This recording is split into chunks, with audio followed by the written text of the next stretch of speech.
자, 현직 대통령 얘기로 가보겠습니다. 문재인 대통령이 러시아 일정을 마치고 어제 귀국했습니다. 대통령이 한국을 비운 사이 사드가 전격적으로 배치됐는데 청와대는 아직까지 침묵만 지키고 있습니다. 네, 청와대 취재기자 연결합니다. 이동은 기자. 네, 청와대입니다. 네, 진보 진영에서 일제히 사드 배치를 비판했죠. 네, 문재인 대통령 지지층인 진보 진영에서 사드 배치를 일제히 비판하고 나섰습니다. 정세현 전 통일부 장관은 문재인 대통령이 아베 일본 총리처럼 돼가고 있다고 쓴소리를 했습니다. 이정희 전 통합진보당 대표도 문재인 정부도 공권력에 휘둘린다며 참담하다고 했습니다. 사드 반대 단체들도 촛불로 문 대통령을 뽑았지만 박근혜 정부와 다를 바가 없다며 배신감을 토론했는데요. 청와대는 아직까지 사드 배치에 대한 공식 입장을 내놓지 않고 있습니다. 문 대통령은 지난 4월 대선 후보 경선 토론회에서 북한이 핵실험을 하고 중국이 제어하지 못하면 사드 배치를 할 수도 있다고 말한 바 있습니다. 자, 문재인 대통령 지지율도 북핵 또 안보 문제 때문에 하락세라고요. 네, 조금 전 갤럽 여론조사 결과가 나왔는데요. 문 대통령 지지율은 72%로 지난주 76%보다 4%포인트 하락했습니다. 북한이 핵실험을 하면서 지지율 하락에 영향을 미친 것으로 분석됩니다. 내일은 북한 정권 수립일 구구절인데요. 만약에 북한이 추가 도발을 했을 경우 문 대통령의 대응이 주목되는 이유입니다. 지금까지 청와대에서 전해드렸습니다. 네, 미국 트럼프 대통령이 북한의 이딴 도발에 군사 옵션도 있다라고 밝혔지만 그 옵션을 선호하지는 또 않는다. 이렇게 얘기해서 정말 좀 오락가락하는 모습을 보이고 있습니다. 네, 국제부 연결해 보겠습니다. 김민지 기자. 네, 국제부입니다. 네, 그렇다면 트럼프 대통령이 군사적 옵션 대신 외교적 해법에 더 무게를 두고 있다는 건가요? 네, 그렇습니다. 트럼프 대통령은 어제와 오늘에 이어 북한에 대한 군사적 옵션은 나중에 일이라고 말하면서 미뤄뒀었는데요. 단 만약에 그렇게 된다면 북한에게 가장 슬픈 날이 될 것이라고 경고성 발언은 빼놓지 않았습니다. 실제 미국의 북한에 대한 군사 행동의 가능성이 낮다는 분석이 나오고 있는데요. 그 배경으로는 국제사회 공조 속에 대북 제재를 더 강하게 몰아붙이겠다는 건데 실제 트럼프 대통령이 중국의 압박을 여러 차례 시사했고 시진핑 주석과 최근 통화에서 중국도 북한에 뭔가 하고 싶어 한다는 그런 의중을 전달하기도 했습니다. 이런 가운데 미국 정부는 수소폭탄 실험을 성공적으로 수행했다는 북한의 주장을 인정했습니다. 자, 한국의 추가 사드 배치를 놓고 중국 주요 언론들이 관련 소식을 전하고 있는데 이게 뭐 거의 노동신문처럼 막말 수준의 비난이 이어지고 있다면서요? 네, 정말 입에 담기도 정말 민망한 이런 막말 보도가 이어지고 있는데요. 환구시보는 한국의 사드 배치를 북핵과 같이 지역 균형을 해치는 악성 종양이다. 그러니까 암적 존재다 이런 표현을 했고요.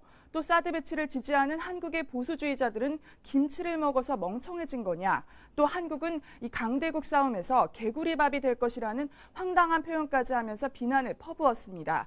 그런데 재미있는 사실은 중국 매체의 이런 행태는 북한의 6차 핵실험 강행 때와는 사뭇 다른 모습이라는 것입니다. 네, 결국 북한의 숨통을 재기 위해서 유엔 안보리가 더 강력한 제재안을 내놨는데 여기에 처음으로 김정은의 실명이 담겼다고요? 네, 미국이 작성한 유엔 안보리의 대북 제재안 초안에는 이 북한의 숨통을 죄기 위한 끝장 제재안이다 이런 표현을 할 수 있겠는데요. 안보리 사상 처음으로 김정은의 실명이 명시됐고 또 김정은의 여동생 김여정 그리고 북한 핵심 인사 4명도 포함이 됐습니다. 이들의 자산 동결은 물론 해외여행까지 금지되는 것인데요. 오늘자 일본 아사히 신문에선 그동안 김정은이 혁명 자금을 이란 구실로 스위스나 홍콩 등에 숨겨둔 돈이 최대 5조 6천억 원에 이를 것이라는 보도가 나왔습니다.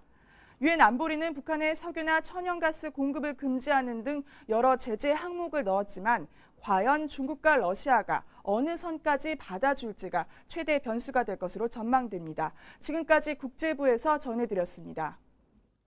네, 한반도 상황을 놓고 정말 한미일, 그다음에 북중러 이렇게 편 나누기 식으로 지금 가는 것 같아서 참 걱정이 많이 됩니다. 자, 문재인 대통령 얘기로 좀 넘어가 보도록 하겠습니다. 문재인 대통령과 시진핑, 자, 과거에 만나서 이렇게 악수까지 한 사이지만 지난 3일 일요일 날 북한 6차 핵실험이 있은 이후에는요. 전화 통화가 없습니다. 정말 중요한 사람입니다. 북한 제재에 있어서 가장 핵심적인 역할을 해줘야 될 시진핑 중국 국가 주석이지만 단 한 번도 전화 통화를 하지 않았습니다. 저희가 그래픽을 준비했는데 한번 보실까요? 자, 앞서 말씀드린 대로 3일 날 6차 핵실험이 있었지만 그래서 4일 날 바로 다음 날 아베 신조와 또 도널드 트럼프 대통령과는 바로 다음 날 전화 통화를 했습니다. 물론 러시아에 문재인 대통령이 출국을 했기 때문에 시간이 없었다 하더라도 출국을 했다 하더라도 지금 3일 이후에 지금 벌써 8일인데 닷새 동안 시진핑 주석은 전화 통화를 못했고 지금 오른쪽 밑에 보면 시진핑 주석과 트럼프는 또 이렇게 통화를 했단 말이죠. 이래서 자꾸만 코리아 패싱 얘기가 나오는 거 아닐까요? 네, 맞습니다. 지금 상황이 좀 굉장히 심각한 방향으로 가고 있는 거 아닌가 네. 싶은 생각이 드는데요. 뭐 시진핑 주석이 경로했다 이런 표현까지 지금 나오고 있는 상황인데 아마 시진핑 주석 입장에서는 한국에서 어찌됐든 간에 기존에 사드 이제 2기가 배치가 된 상황이긴 하지만 그건 이제 전임 정부 때 배치가 된 것이고 이 문재인 대통령의 경우에는 뭐 일종의 이제 전략적 모호성 그리고 환경 영향 평가가 끝나기 전까지는 내기를 좀 시간을 지연하면서 완전 배치까지 그러니까 사드 한 포대를 완성하는 데까지 좀 시간을 끌 것이다.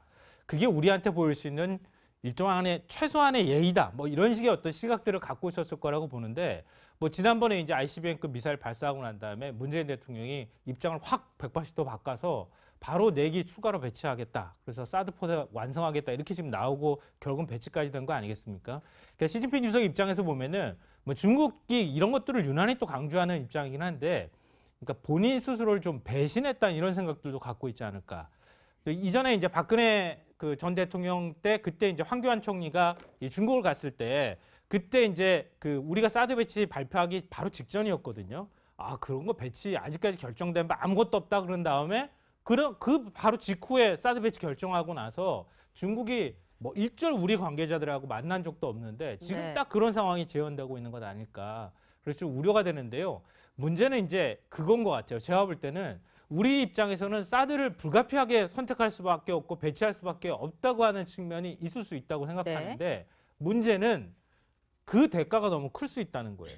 그러니까 중국이 지금 경제 제재를 더 강화하는 방향으로 나갈 것이 거의 확실시되고 있는 상황이고 미국 트럼프 대통령 같은 경우에는 사드 포대뿐만 아니라 지금 그 이지스함에서 할 수 있는 SM3까지 지금 무기 구매를 해라. 그게 이제 2조 원대 규모라고 네. 하는데 이런 식으로 지금 계속 미국산 무기를 사들이라고 즉 간접적으로 압박을 넣고 뭐 합의가 된 것처럼 지금 얘기하고 있는 상황 아니겠습니까? 네. 그러니까 미국과 중국 사이에 우리가 틈바구니에 껴서 사드라고 하는 것을 매개로 해서 우리가 치러야 될 대가가 너무 크다. 이게 우리의 큰 네. 고민이 아닌가 싶습니다.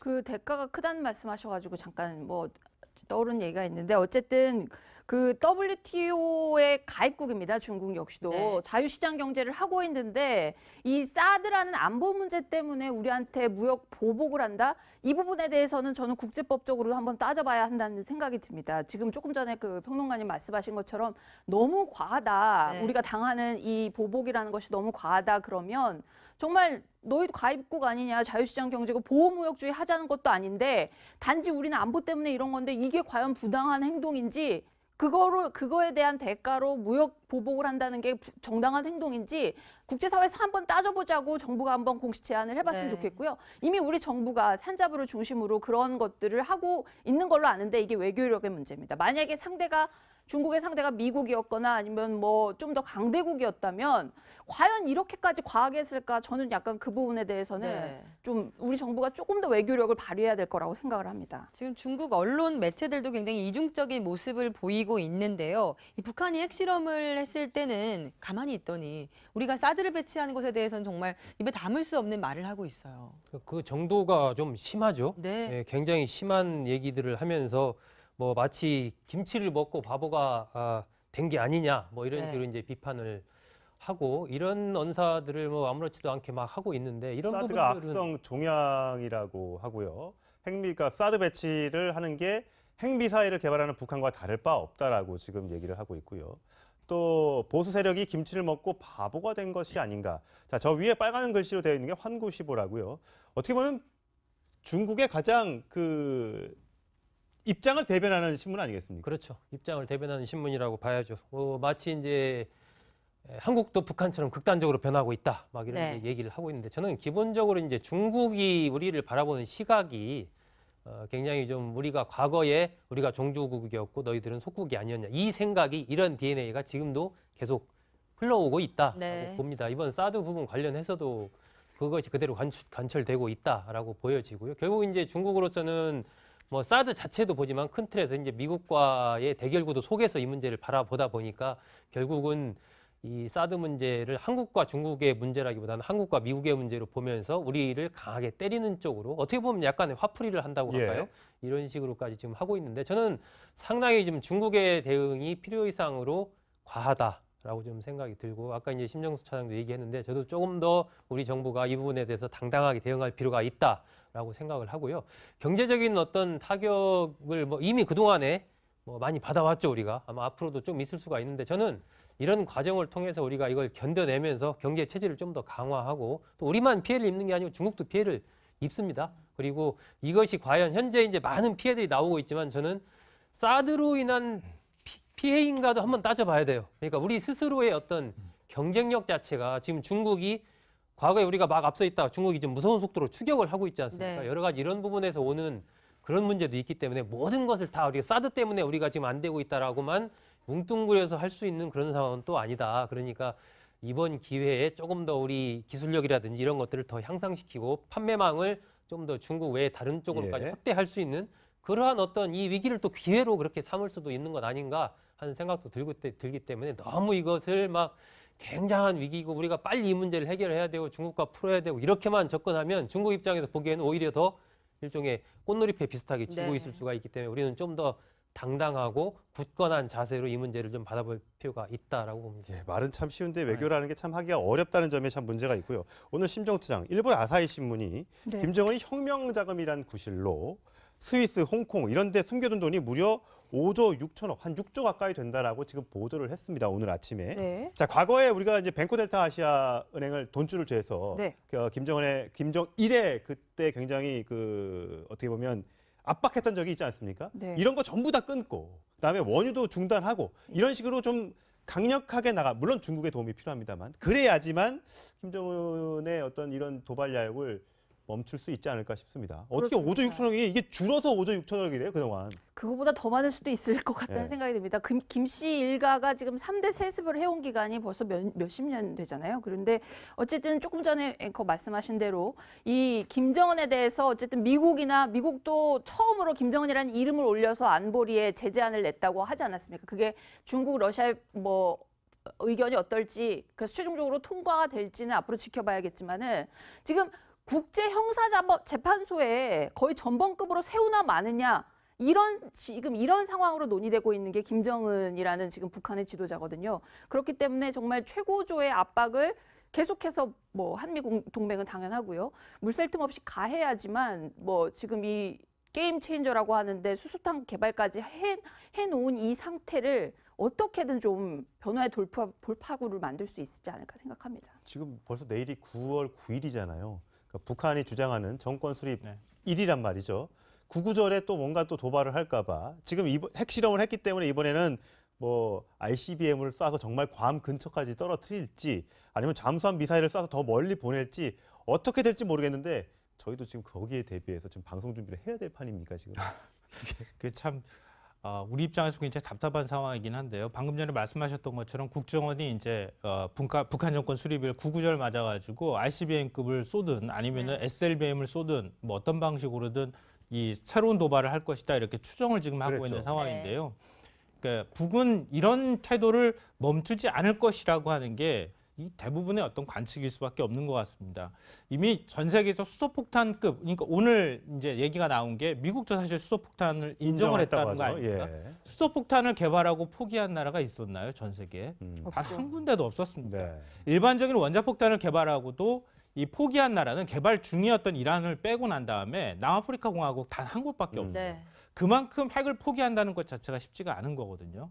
근데 문제는 우리가 그럼 선택지가 있느냐 이게 고민인 거예요. 그러네. 예. 여기서 지금 우리가 막 한숨이 푹푹 나오면서 진짜 화가 나기도 하고 그러는 상황인데 예를 들어서 가장 쉬운 방법은 북핵을 인정하고 그냥 이 상태로 동결하는 방향으로 확 돌아버리는 거예요. 예. 그렇게 확 우리가 이 어떤 그 전략을 바꿔나갈 경우에는 그러고 난 다음에 북한하고 대화할 여지가 생길 가능성이 있는데 우리 입장에서 지금 그럴 상황이 못 되잖아요. 절대 안 되죠. 예. 그럼 결국은 현 상황에서 북한을 핵을 폐기하라고 압박하고 제재하는 것밖에 방법이 없기 때문에 이렇게 되면은 한미일 삼각공조의 틀 안으로 우리가 들어갈 수밖에 없어요. 네. 그럼 결국은 중국하고 러시아하고 대립 전선을 그을 수밖에 없는 상황이 되거든요. 그럼 이 상황이 계속 이런 긴장 관계가 유지되면서 문제는 앞서도 제가 말씀드렸던 것처럼 미국은 미국산 무기 더 사라고 얘기할 거고 중국은 사드 배치에 대해서 경제 보복 개소할 거고 우린 중간에서 이 항구15가 이런 비유를 했다 그러는데요. 개구리밥 신세가 됐다. 한국이 이렇게 얘기 좀 하고 네. 있는데 이제 조롱조로 얘기하는데 개구리밥.